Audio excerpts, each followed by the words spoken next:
Hey everybody, it's Spencer Hakimian and welcome back to another episode of What's Moving Your Money with Forbes. On today's episode, we are going to be covering the BLS jobs revision for the past 12 months. We're also going to be talking about the youth unemployment rate that is alarmingly spiking right now. Then we're going to cover the youth and overall poverty rate here in the United States, which is showing again a very scary trend that we usually see right before the overall economy enters a recession. And finally, we are going to be talking about the state of the consumer's health right now and how much longer the consumer can sustain spending with all of these weakening labor metrics that have historically preceded rough times. So stay tuned, sit back tight, and I hope you guys enjoy.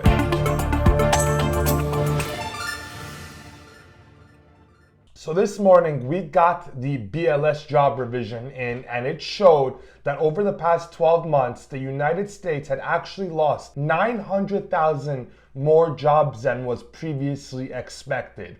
And essentially that rounds out to roughly 75,000 jobs per month. Now, when you look at the pace of job growth, particularly in the past 3 to 6 months, let's call it, we're basically now looking at outright negative jobs growth. You don't lose jobs in an economy unless you are really close to, if not already in, a recession. If you watch this show, if you watch my TikTok, my YouTube, my Instagram page, anything, I've been sounding the alarm. I sound like a broken record. I personally think we already are in a recession. I don't think you have negative job growth unless you are in a recession. There's essentially no precedent in modern economic history in the United States or anywhere else, to be frank, of job growth being negative while the actual economy is growing. And it's fairly simple. 2/3 of the economy is consumer spending. And where do consumers get the money to do all of that spending? Well, it's from their jobs. And if consumers aren't finding jobs, then guess what? They can't spend. And if they don't spend, that means that other people get laid off because their company's incomes fall as well. It is a self-fulfilling cycle, and I believe we are just in the early innings of it. Let me know what you think in the comments. Do you think that we are in a recession right now?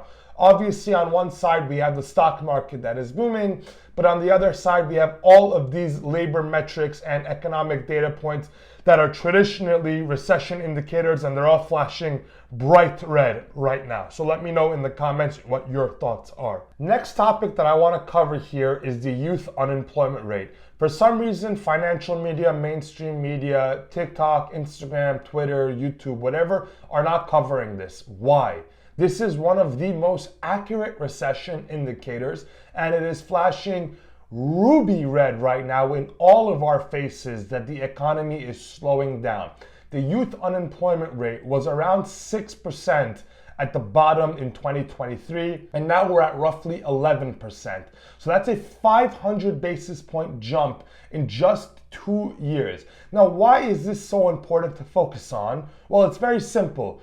Young employees are generally the first to be let go of as companies begin to lay off employees. Why? Because they're the least tenured, they have the least experience, they have the least longevity with the firm, they have the least amount of professional experience. It is very hard to retrain someone that's been at your firm for 20 years, but someone that's been there for 6 months, it's not as hard to retrain them. So what we usually see historically preceding any recession is employers begin letting go of their young employees, and we are seeing it so evidently and so obviously right now. And again, if you are young and you watch this show, I want you to let me know.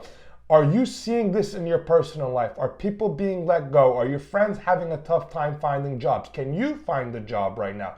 Let me know in the comments what's going on in your personal life, because we always want to hear what's going on from you guys, not just from the overall economic data in this country. So today the US Census Bureau put out tragic news, literally tragic news. And I'm not just saying this, I really have empathy and I feel sympathetic for this type of economic news. The poverty rate in the United States has officially reached 10%. That is, if you want to exclude the pandemic of 2020, essentially the highest that it has been since the 2008 Great Financial Crisis. Now, there's a modicum of factors here. One is obviously that the job market is very weak and people are having a tough time finding jobs.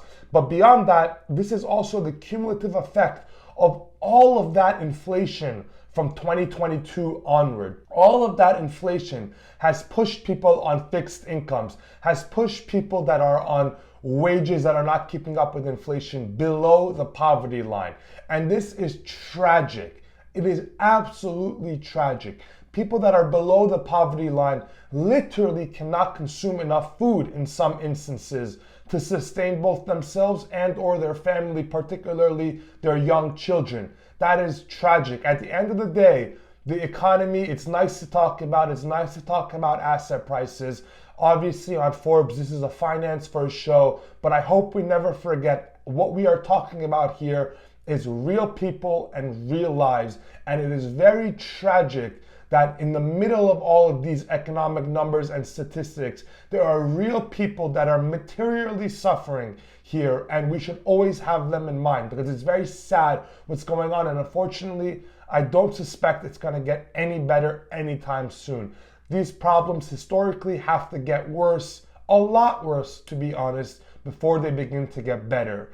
And so let's just keep that in mind and keep everything in perspective here on our channel. Finally, obviously, all the things I spoke about today on the show are just following with my personal theme of I really think the economy is slowing. Look, I'm open to being convinced otherwise. Please comment if you think I'm wrong about this.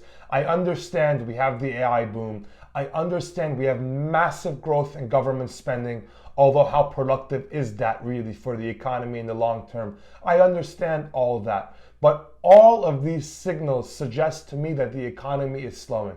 Yes, I know that the stock market is up. Yes, I know asset prices are at all-time high. But they were also at all-time highs in 2007. They were also at all-time highs in 1999.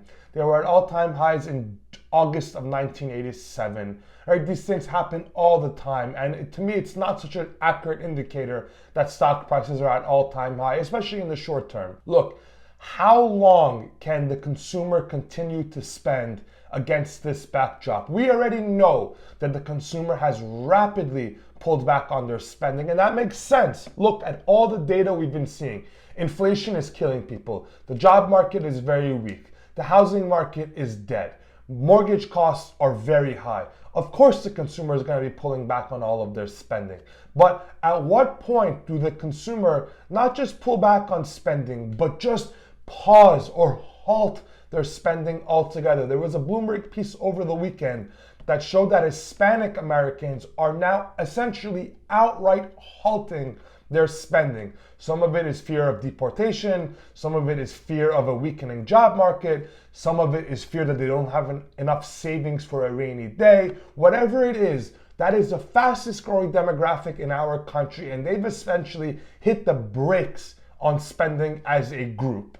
So if that trickles over into other groups, if that trickles over into blue collar Americans, if that trickles into urban Americans, if that trickles over into Asian Americans, how much more can this economy handle with a consumer that is just not giving a boost? I really wonder. We're going to be covering it all fall long. This is going to be the main theme of this show. And we're going to be looking at this juxtaposition between a strong market and a weak economy and what that means. And essentially, at some point, they have to meet in the middle. One or the other have to give. Either the economic data has to improve or asset prices have to price in some other reality. Thank you guys for watching, and I can't wait to see you guys soon.